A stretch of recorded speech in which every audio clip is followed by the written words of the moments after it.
Hey, I hope today is going great for you. Mine was an okay day. Sometimes it's great, sometimes it's not so great, and sometimes it's just okay, and it's okay to be okay. Anyway, so today, I know last night was a little bit heavy, everything that I was reading, and it's going to continue to be heavy. So I can only take off a little bit at a time. But today I am going to start on page 120, right in the middle of the page where it says 1 year later. I am walking with Papa. He holds my hand. I look up. He is so tall. We are walking next door. Papa's job is there. Our apartment is by his job. I am so clean and pretty. I have a new frock on. I have new shoes, shiny black new shoes. I am so proud. My Papa is handsome. He smiles at the people when we walk by. He has a pretty smile.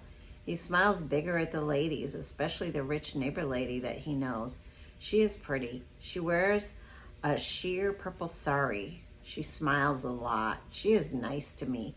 She tells me to come to her house and get sweets every day. You know, Thomas, she is looking very smart today in her new clothes for school. My Papa's friend, Rabia, says, I am happy. My blue dress is so stiff that the collar is standing up nicely. The dress is big, but she will grow into it, Rabia continues. Yes, she will be a big doctor one day, Thomas replies.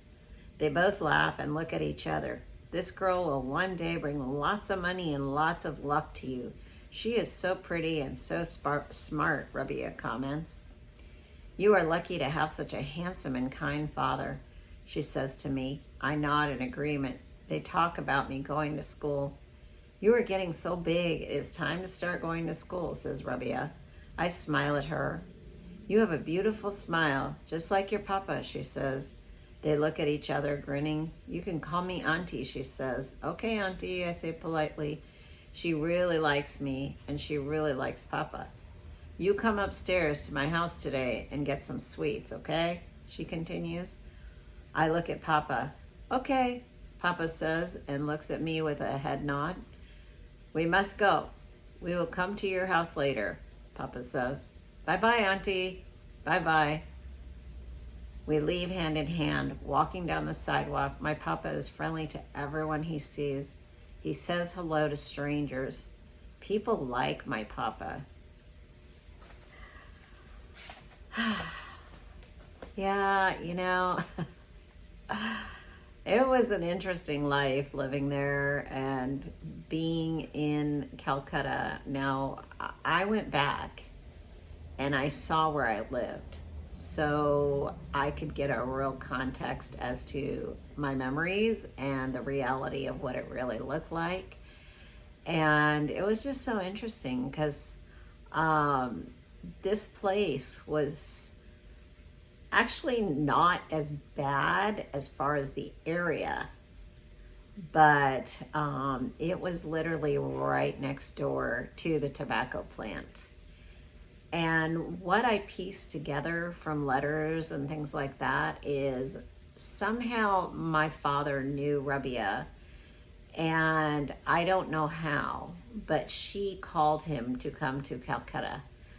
And so when I was little, I had lived up near the mountains of the Himalayan mountains, at the base or whatever of the Himalayan mountains.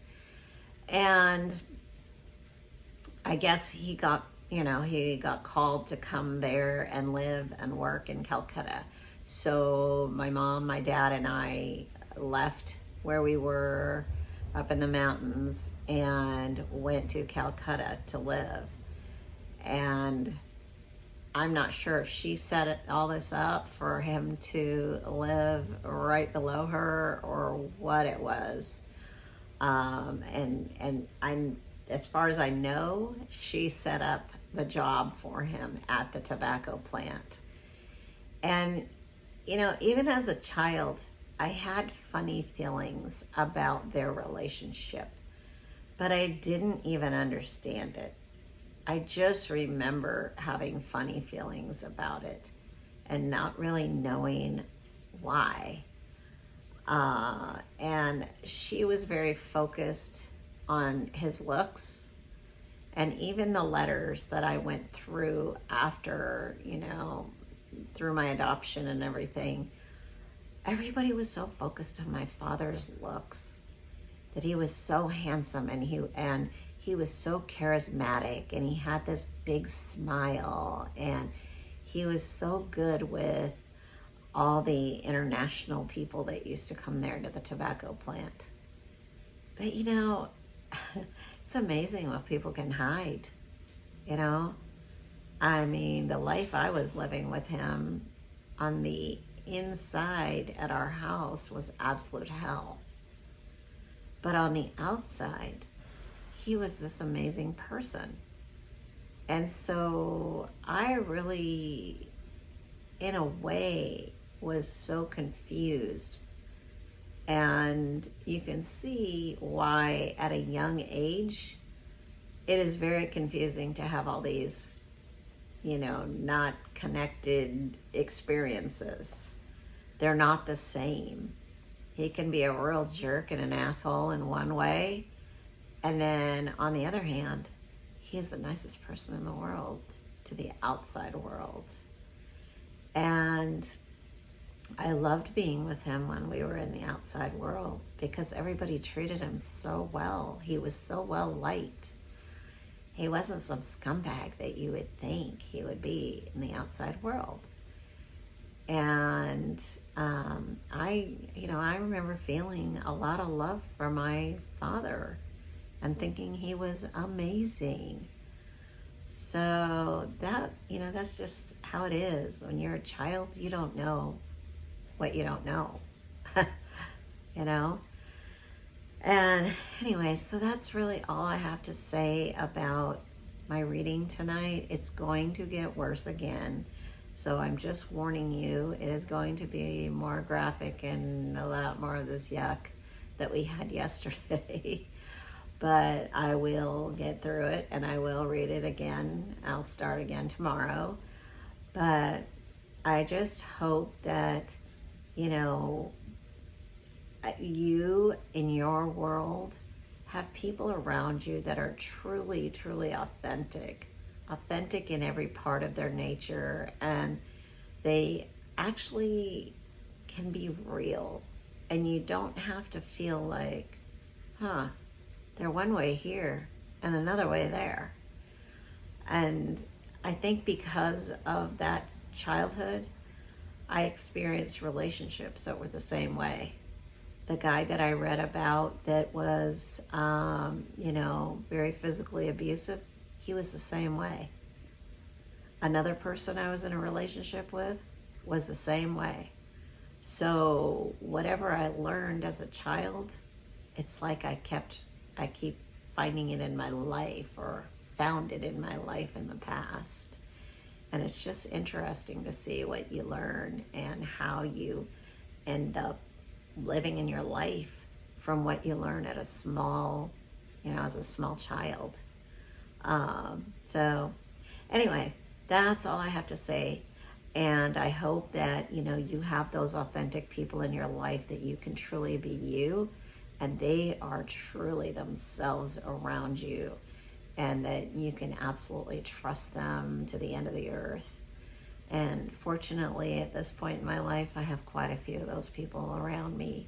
And I feel so, so lucky to have that, because I know a lot of people that don't have really authentic relationships. And it's really important to have those friends or family members or spouses or whoever it is to be a part of your life, so you can truly, truly live your life the way you need to, and to be supported in the way that you need to be supported.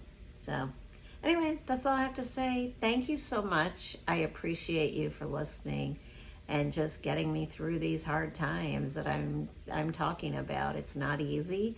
And all of you guys that are continuing to support me, believe me, I just from my heart feel so much gratitude for allowing me this space to be able to do this, and for you to be there and listen. And And also just to reach out and comment and all that kind of stuff that you've been doing.